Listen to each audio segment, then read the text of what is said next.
Michael Miller. Special guest today is Juan Esquivel. Thank you very much for joining us. Thank you, Michael, for having me. It's always great to be here. And you have a show. It's called The Doral Voice, and people can find that where? Tell us about that. Well, we are in the platform of YouTube and a whole bunch of platforms, but we're actually in 12:10 a.m. Several of our shows are in 12:10 a.m. Radio Mundo.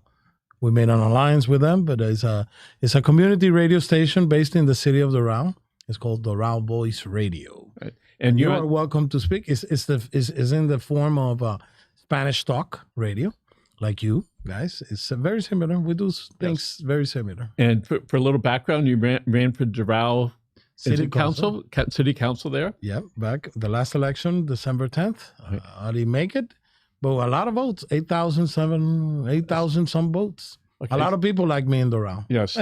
So recently, what's come under scrutiny is people across the country that have TPS as temporary protective status, I think, yes. Right?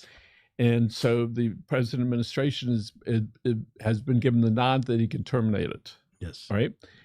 Tell us about the effect that should that go into effect, that it might have on the city of Doral. Well, going back to the original TPS, okay, the temporary protection status is what it's called, is given to countries by the U.S. government based on their condition of civil war, if they're politically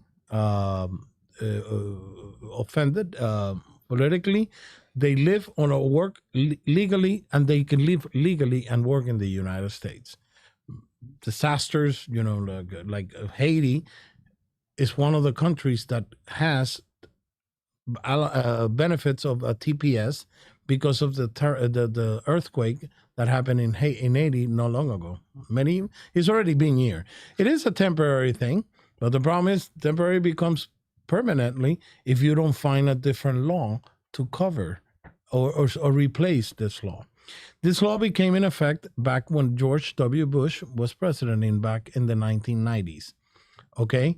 And it started with the El Salvadorian law. Remember the war in El Salvador? And a lot of problems in Central America. Every country goes back in and goes back out of this TPS system because it's a law allowed by the immigration laws of the United States. The latest is Venezuela, where I am natively born. I was born in Caracas, Venezuela. I've been living here for 49 years.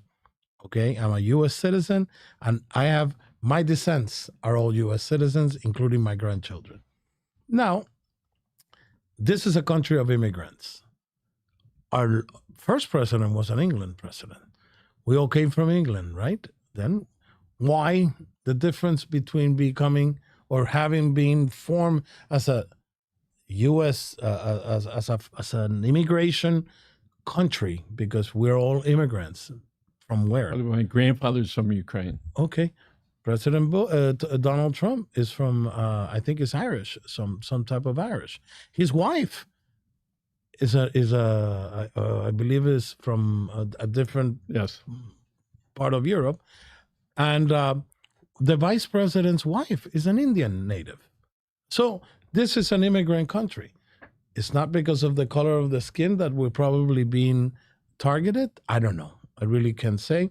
But anyway, it was created in 1990 and is under the rule of the U.S. CIS thing.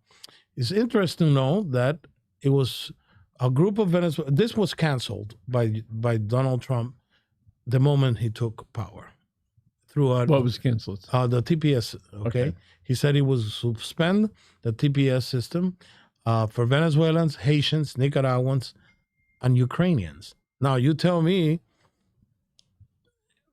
the decision that they stopped this from Venezuela was because the conditions of the country had changed, according to Ms. Christy Nolan. The conditions in Venezuela have not changed. And if they have changed for the worse. There's power outages for more than 12 hours. In July 28th, 2024, there was a political election, a presidential election, which the leader of the opposition, named Maria Corina Machado, showed the proof that the opposition won the presidency. And Maduro claimed it and nothing has happened. That was not too long ago. That was less than a year ago. Yet on Sunday, we have another election for local governments in Venezuela, in which the opposition is asking the Venezuelan people not to participate, because by participating, you're actually certifying that the government, it is a true and legit government, which is not, because in July 28th, 2024, the government of Venezuela took over an election fraudulently. So let's talk about on TPS. For those uninitiated like myself, it's obscured listing, all right, that some people may be under. But if people have on TPS, they are probably working, they're paying taxes, they're driving vehicles or taking public transportation, they're eating in local restaurants, they're buying food in local restaurants. They're part of the economy. Right, they're a big part of that economy. If the TPS is extinguished and the administration goes to deport those people in Doral, where what percentage of the people in there's Doral? 82,000 people that live in Doral, in which 45% are Venezuelans. It's 30,000 plus. 30,000 plus. But then again, not all of them are under a TPS. Right.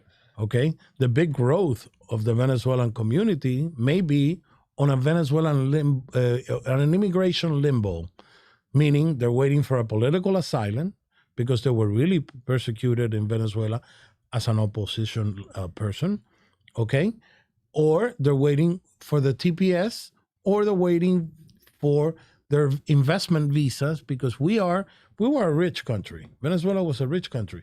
And a lot of businesses in Doral and throughout the United States, because they have Doral in Miami, but in Houston, they have a city called Katy, Texas, and they call it Katysuela as well. Weston in Broward is Westonzuela. Yes. Why? Because there is a large, you have to realize Venezuela, and I speak for Venezuelan because I'm a Venezuelan. There's 8.5 million Venezuelans that have fled the country since the Maduro and the Chavez regime has gotten into power. When was that? This is back 25 years ago. So in 25 years, it's 8 25, million 8 plus. million 5. And they're spread all over the world. Those that had visa for the U.S. came here. Those that didn't went to Chile, Ecuador, Brazil. So people that have the TPS right now, are they going to be given a hearing, or is just going to be, all right, it's up no matter what your position is? It's very uncertain, even though, okay, there was a group of Venezuelan, because since it was canceled, there was a group of Venezuelan that through a federal court in California, a judge by the name of Cheney, I believe it is Chain, is an Asian judge, U.S. Asian judge. He overruled the fact that Venezuelans should have, based on the fact that the country condition has not been changed, and that the president overruling or canceling the TPS was unconstitutional and it was not legal.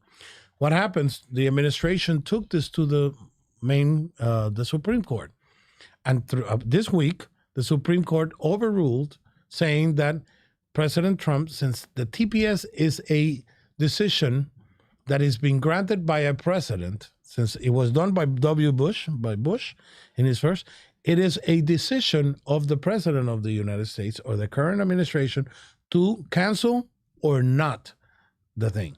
Now, that was the ruling. They didn't say when it was going to be canceled.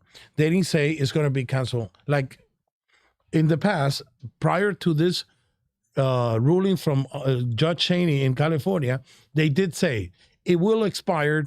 Those that received the TPS on the year 2021, it will expire April 2nd, 2025. So that occurs no matter what their personal position might be. If I go back, I'm going to be killed, right? That's what the big loop of the problem is.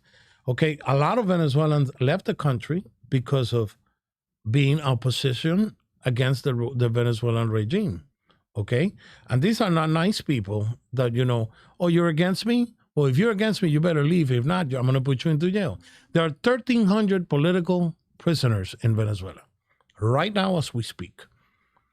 And we are worried about 25 supposedly tourism from America that were caught, and they're negotiating petroleum and oil licenses like They were nothing. What happens to the 1,300 Venezuelans that are in prisons, that are being tortured, that are being prosecuted? Their families have been taking. They cut the electricity. Look at the embassy of Argentina. Recently, they call it the guacamaya. Guacamaya is the big bird full of colors. You can see them in Bayside when they so you can take a picture and pay the guy because of owning a guacamaya. Well, the guacamaya problem with Maria Corina Machado, they took out of control of everybody. Nobody knew what was going to happen. The 6 people that were inside the embassy without the government knowing. They call it Operation Guacamaya. Okay, so they're actually inside the regime is very well divided. There's Maduro against the other one, and then the military. How old is he, by the way? Maduro? Yeah. He's probably 60, no, 50, yeah, 60-something years. Guy. Young guy. He was trained in Cuba by the guerrillas of Cuba. Okay, let's get on to another subject if we could. Yeah. So a couple of years ago, the waste-to-energy plant caught fire in Doral, where it had been for some 25 years. Okay. Right? A lot of pollution when it burnt down. And then there was, when the county wanted to reopen that where it had been for so long, there was a big outcry by a lot of people in Doral. And then the county government was considering some different locations where to move it. None of them happened. And then there was a lot of people got involved to prevent it, if you will, the vote to allow it to go back. So now the county is shipping its stuff to 2 places, one in the middle of the state and the other to Mount Trashmore. They got upset too. Yes. Yes. Port St. Lucie. Yes. The South Lucie County got really upset because they're becoming the trash can of Miami. And I look at it seems so barbaric for us to take all this stuff and put it in the ground. And the question is, how do we create less stuff, right? And burn it or part of it. We know 1/3 of the waste is food and landscaping. Yeah. And we all just put that in there. And I have plenty of conversations about recycling. The county, hate to say it, Mayor, and all the good folks at Solid Waste, it is an abject failure, the recycling plan that is going on in Miami-Dade County. It is inconsequential as far as what it's saving. Depending on who you want to believe, it's between 40 and 70% that go in the trash, right? Because it gets polluted. So what are we going to do, number one, with that big picture? The two, do you think that there's ever going to be a plant back there? In Doral? Yes. Not at all. Not at all. Because so many people, it was... Well, you know, it's in the commission agenda for next month. Yes. The chair, Mr. Rodriguez, postponed it about 6 months ago, okay, the last meeting, for them to make another study. There has been so many studies into this trash problem that we have. We cannot eat the trash, obviously, okay? We have a trash problem, all right? Now, building an incinerator in the middle of a city, one of the prominent cities of the city of the Grand Miami-Dade. Arguably one of the best cities in the county. Well, believe it or not, yes. Our housing prices are high, so we pay high taxes, okay, even though our rate is lower than any other city because the value is very. You can buy an apartment of $390,000 in 79th Avenue for 1 bedroom. Now you buy that mansion in Houston, Texas. But basically, if you compare where this thing was 40 years ago, there was nothing. It was swamped. It was a land. It was a big land. And it generated energy, but the lines were transmitted towards Homestead. Not even the city of Doral, as a city hosting this burned incinerator, was benefiting from it. So what happened is that a great idea from Mayor Levin Cava was to transfer. One of the proposed is the West Opalaca Airport, which is a property that the county owns, is west of the airport, and there's no houses around it. In this property where the plant burned, okay, which incidentally I would like to speak about a group of residents in Doral that have started a lawsuit because of the fire that occurred on the 12th of December, of February in 2023, where we exposed for 3 weeks. 3 weeks. It was a big stink. To very pollutants, a lot of pollutants. So if anybody that lived in Doral, worked in Doral, or even passed through Doral within those things, were exposed to those. Our kids went to school, and these smoke pollutants were all over the place. So there's health problem. This is a health problem, probably from that. Okay, there's health problems. There's pulmonary things. So they started a lawsuit, which is not actually a class action lawsuit. It's a different type of lawsuit, because every single person that joins the lawsuit is going to become a plaintiff. All right, against Covanta, or this organization that used to do this. It was negligence. It wasn't, and I'm glad that in that particular plan, no crazy nut put any other chemicals or bombs or whatever that is that would have made it a worse thing. But our houses are about 100 meters away from the door of those trucks. We don't have the trash, okay, going into that facility. All they do is shredding tires, but enough is enough. It has been put a lot. The fire happened in 2003, February 2003. 2023. Yep. 2023, I'm sorry. That's 3 years. It has passed. Why? It takes 7 years to build a plant and incinerate. So the county commission keeps kicking it down the street. But at some point, somebody's... And the one that wants to do something about it is leaving next year, whether she likes it or not, because she can't be reelected. Yeah. Levin Cava. Now, the commission has a big responsibility. I've spoken to many commissioners in our programs, and they're all lenient to zero waste. My friend, you cannot get to zero waste when you have a lot of waste, and it will take a long time to get into zero waste. Okay? I mean, what is considered zero waste? Composting? What are we going to do? Throw things on the space? So after talking to these very nice people in solid waste, my wife and I went and bought a composter. It's the size of an air filter. It's a pink stuff? We put our food in it, right? Yeah. And it dehydrates it.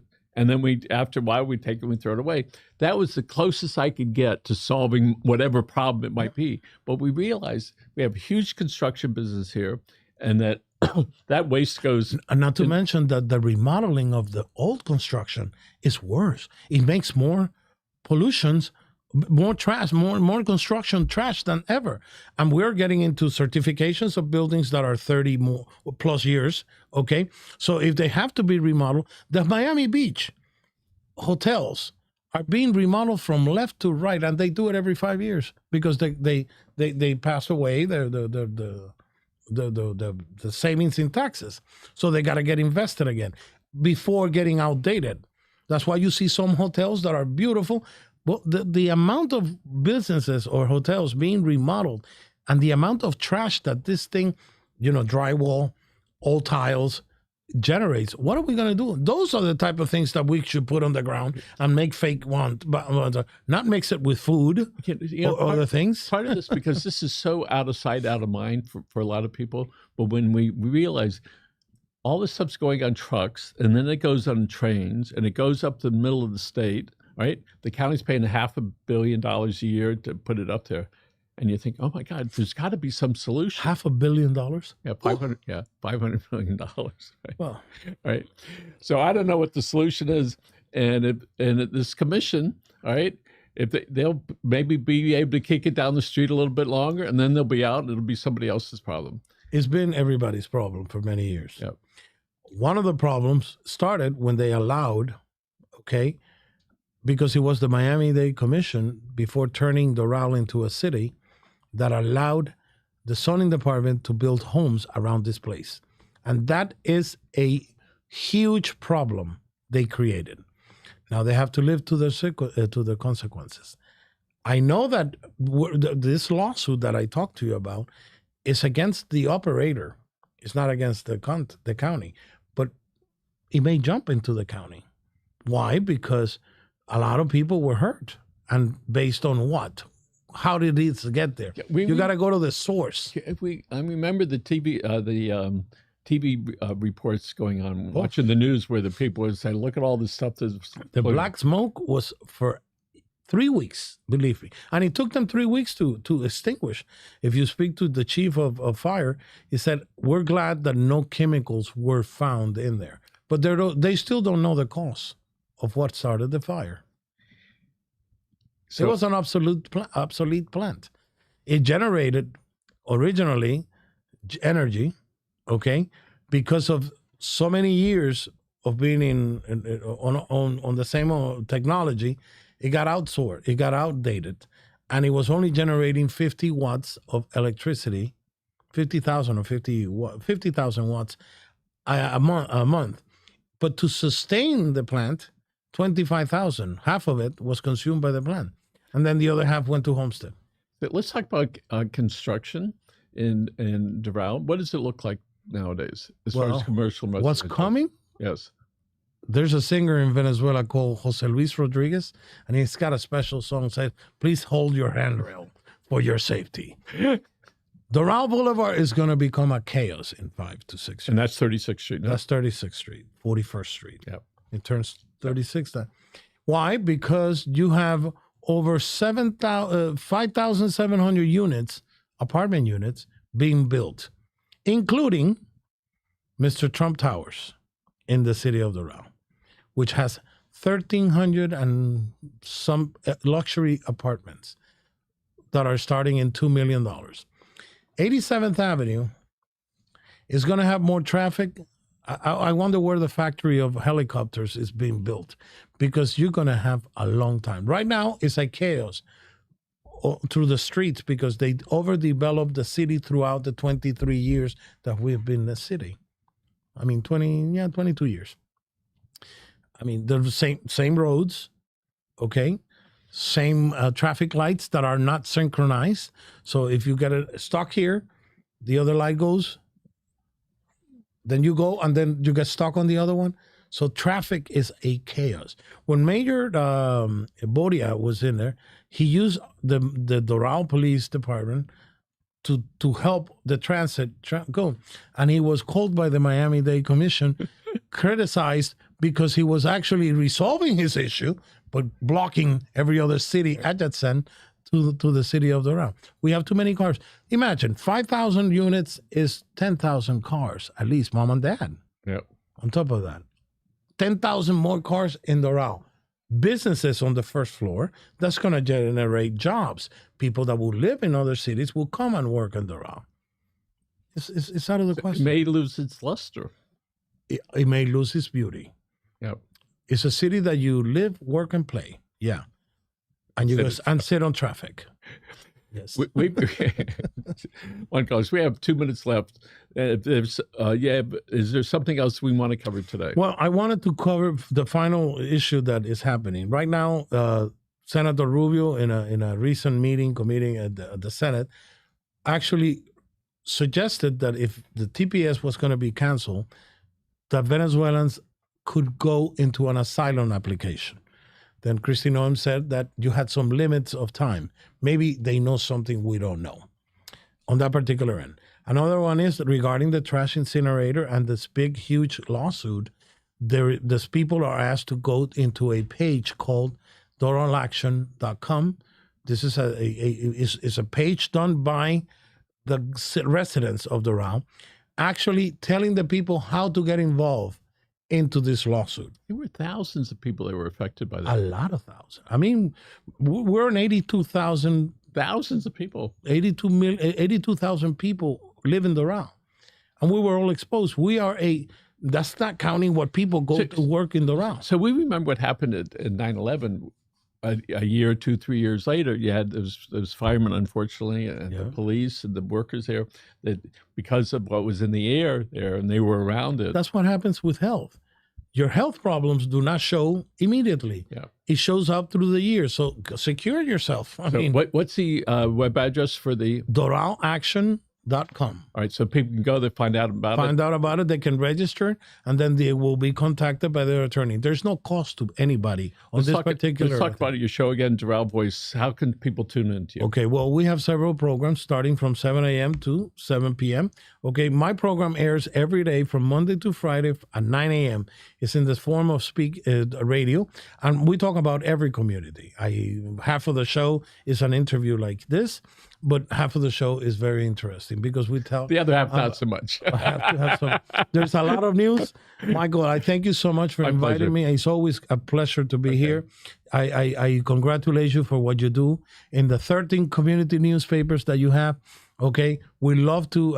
We're partners, and I think we help you. In Doral, you can count with us. Okay, and believe me, things are going to happen very soon. Okay, thanks so much. We're going to look over the red camera, folks. Please register into doralaction.com so that you will not be left out. This is only until Tuesday. You have allowed time to do this. Okay, folks. Again, thanks for joining us. Remember, take care of yourselves and your family. Have a good day.